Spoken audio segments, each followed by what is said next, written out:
Hi everybody, welcome to another episode of Meditation Mastery with Seth Monk.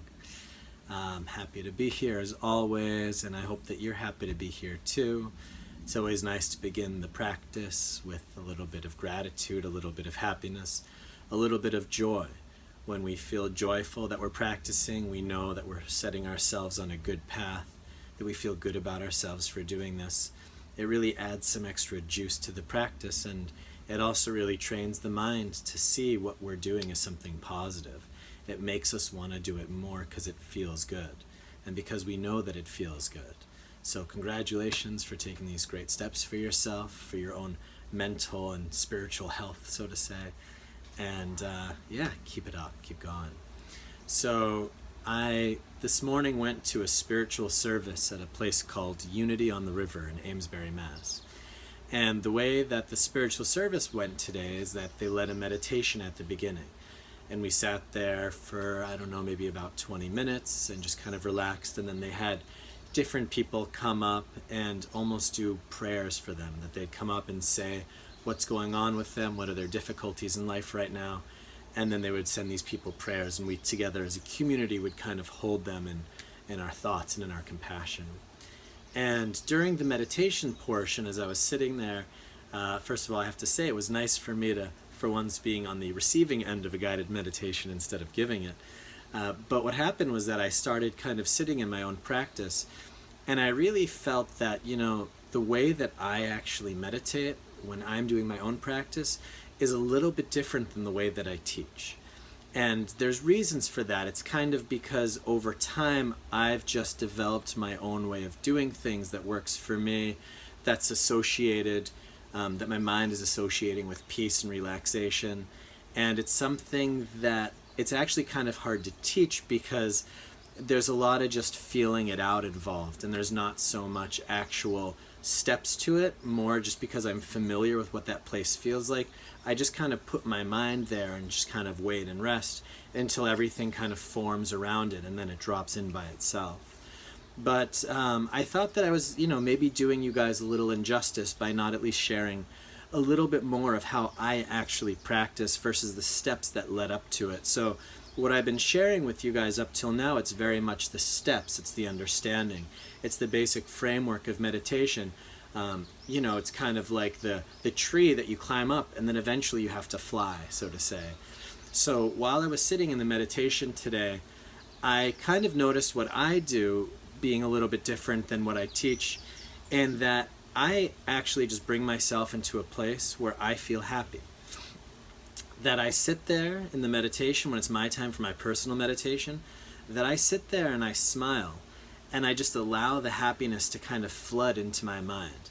I just allow this feeling of presence and happiness and joy, and my own face, I have a huge smile on my face because it starts to feel so good, and that smile reinforces that feeling, and that happiness floods in to the mind, and the place that's usually occupied by thoughts is actually just filled with this happiness, this radiating happiness and the smile. And from that place, I kind of almost use that as my foundation, that I sit and I smile and I relax and I just feel good and I feel good and I feel good. And eventually the mind just starts to kind of collect around that area. And slowly, after just being in that place and feeling into it, I then also start letting go, and I start letting go of even trying to meditate. I start letting go of doing anything. I allow myself to fall more fully and thoroughly into the present moment, into my experience of that moment. And from that place, I usually then can jump into the real deep states, and it kind of just sucks me in as well. And maybe from that place, then the breath will start to come, and the breath then already feels so blissful and uplifted because everything is already so beautiful and great that it becomes this really easy and beautiful anchor point just to slip into. So that first step of really just bringing the mind to almost this like exalted state is something that I do in my practice. It's something that I guess I've kind of trained myself to be able to do, but also it's something that kind of comes naturally when you understand the principles of it, right? When you understand that the basic discontentment we have in life, it's kind of from this place of separation, right? Is that we want this wholeness, this completion, this togetherness, this unification, right? But the mind on a very basic level is this separation. It's the sense of duality, me and my thoughts, me and my breath, me and my experiential world, right? That every thought by itself, it's actually separation.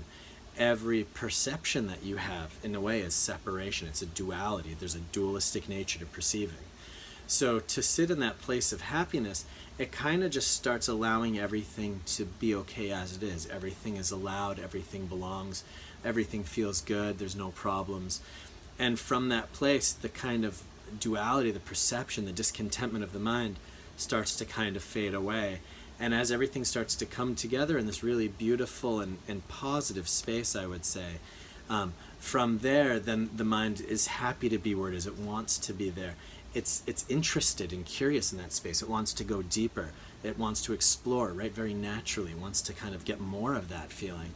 And the Buddha said that, one of the things that you are allowed to kind of grab onto or to pursue, it's actually the blissful, happy mental states of the mind through meditation, because the more that you attach yourself to those, the more you're going to really go deep in the practice, the more you're going to want to practice and continue.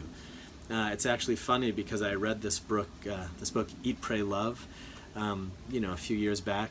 And the main character of the book, this woman, she, was traveling around trying to find herself, trying to, reinvent her sense of purpose and spirituality. And she went to Bali and she met this kind of medicine man, this healer.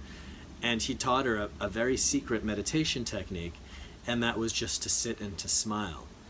And, it's like, is that it? And he's like, yes, that's it. You just sit and you smile. And what happens is when you just sit and you smile, it almost starts to just burn away all of the discontentment. Because as you sit and you smile, everything that comes in that wants to knock you off the path, that wants to be a thought, that's like wants to doubt what's going on, that tries to get in the way of everything just being okay, it kind of hits into the smile and it doesn't have a place to latch onto because that smile is already established. So everything starts to fall away and eventually that smile is what prevails. Interestingly enough, when I was at Tony Robbins last week, he also talked about this. He said, start worrying about something. He said, find something that you're really worried about and think about it, worry about it, feel what that feels like in your body, okay? Now shake it out. And he said, now smile, and feel really good, feel strong, feel happy, feel inspired, feel powerful, and bring that real smile onto your face and feel it. And he said, now try to worry about that same thing again, right? Try to bring that same worry. And when you try to do that, it doesn't really work because your physiology is already set in such a happy state that when the mind wants to kind of bring in some of its habitual worry, its habitual state of discontentment, it doesn't have a place to latch onto and it drops away. That you can't be fully happy and smiling and kind of in it and then worry. Those things don't match up, actually, right? Where there is happiness, there isn't kind of sadness and worry. And vice versa, when you're feeling worried or sad or depressed, there's not really a place for that happiness to come in to establish itself. So really beginning the practice by really just smiling, relaxing, not even trying to do this thing called meditation, but really just practicing, allowing yourself just to be here, right? Just to sit and relax and allow things to open and unfold. And every time you feel like you want to go deeper, let go of that. Use that as one more thing instead of thinking that that's your friend saying, yes, we want to go deeper. Look at that voice that says we want to go deeper as something that's actually starting to, again, create dissatisfaction. It's actually trying to get something that's not in this moment. So when you feel that feeling like, I want to go deeper, or is this it, or am I doing it right? Right? All of these voices, realize that those voices are actually not your friend. They're the enemy. They're the things you want to let go of. Because every one of those voices is something that's keeping you from just feeling like this is okay, this is enough. And when you hang out in that space, I like to say when you allow the mind to that space and that place long enough, eventually everything starts kind of forming and shifting around it, that it starts to stay all by itself. So in Buddhism, when we talk about the path of meditation, the first thing that we're kind of approaching, it's called applied meditation.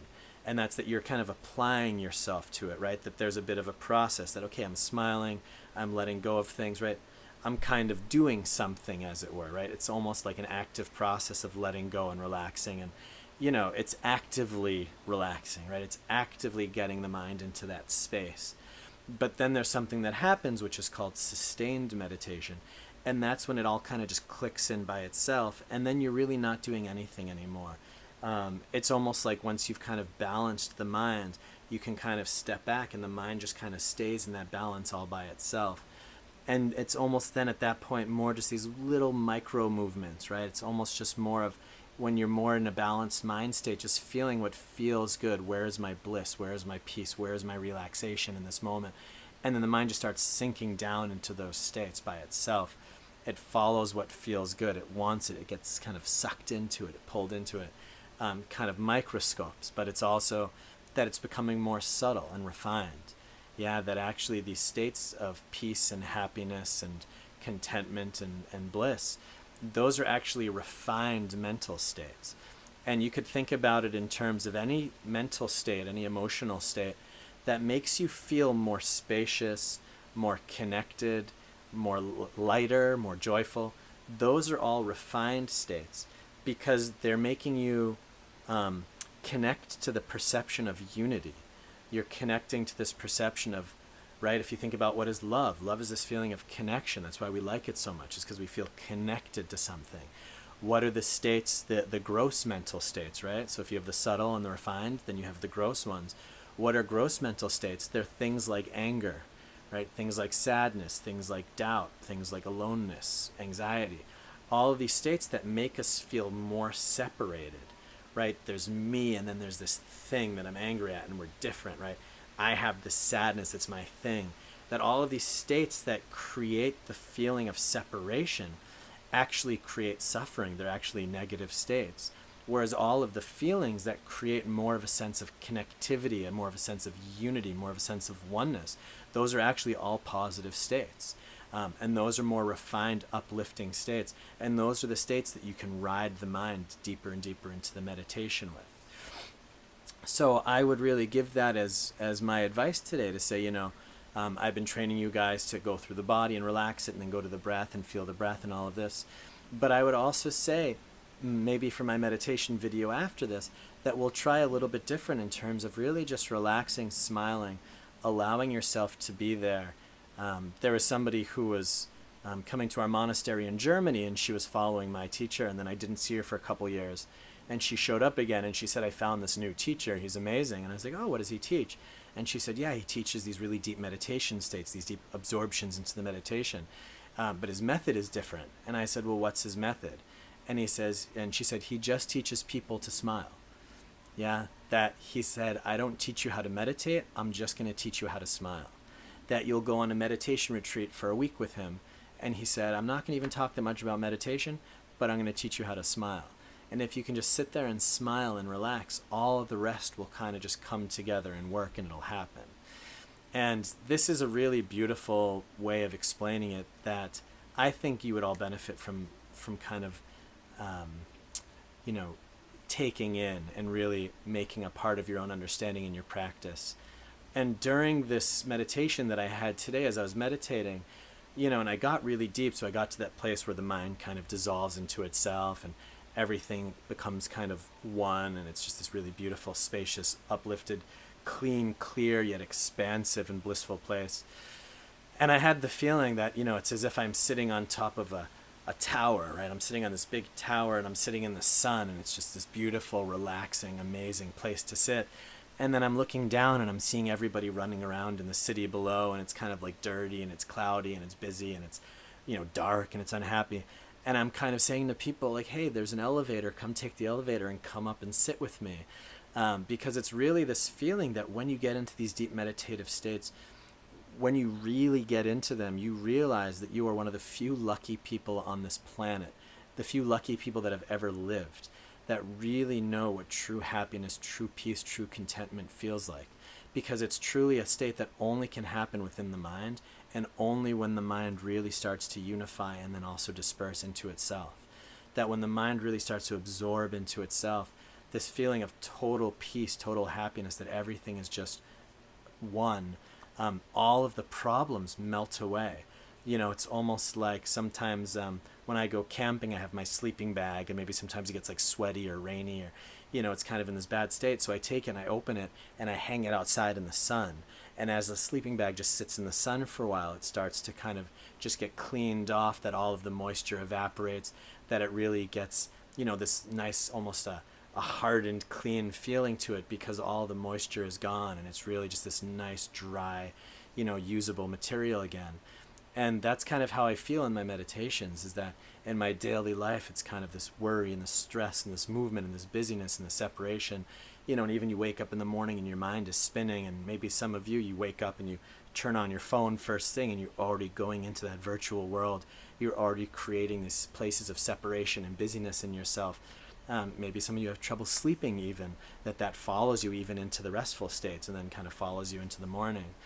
And there's something about really getting to these beautiful, peaceful states that the mind becomes still.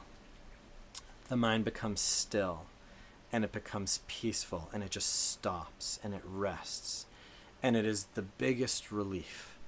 It is such a relief to feel a still, peaceful mind, the mind that just stops. It's like, finally. Yeah, it's this deep rest. It's like your soul is able to rest. Yeah, it's this amazing, beautiful feeling of just stability and peace. And then everything else kind of just makes sense. And it's like all of the problems of the mind just evaporate, right? It's like the sun of the mind comes in and everything just evaporates. And it just becomes this nice, beautiful surface. And it's just really nice just to reside and hang out there. And there's nothing else you ever want. It's this beautiful feeling of just tranquility and perfection and enoughness, right? And it's very cooling, right? It's this relief. It's a relieving feeling to get there. And every time I meditate and I get there, it's, equal parts just so amazing and profound, and equal parts I almost feel a pain that I know that other people aren't feeling this, that other people go through their lives without feeling this, without even knowing that this exists. Yeah, because a lot of us, we're so stuck in our world of duality, our world of perceptions, right? We have our senses, our eyes, our ears, our bodies, that everything that we're experiencing is through our sensory organs. You taste it, you hear it, you touch it, you feel it, right? Or you think it and you feel it. And they're all kind of bound inherently with the sense of separation. They're bound with the ego, which is the feeling of a separate self, right? That when you say that somebody has a big ego, the actual meaning of ego is that, that there's a sense of having a self that's separate from everything else.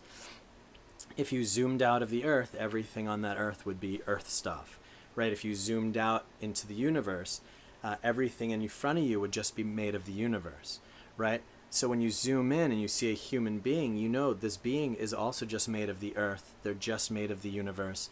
If you go on the microscopic level, you'd see atoms and things bouncing in and out, that there's even no real physical material here.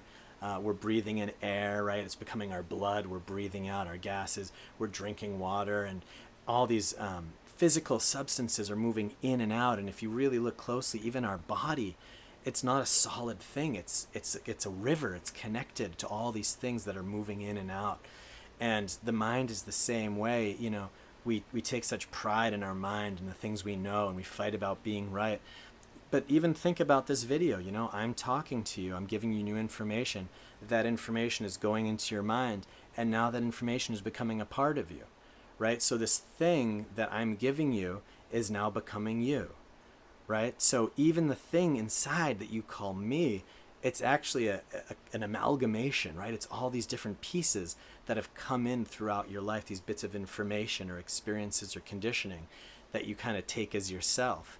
And that's our ego, is that strong identification with the self.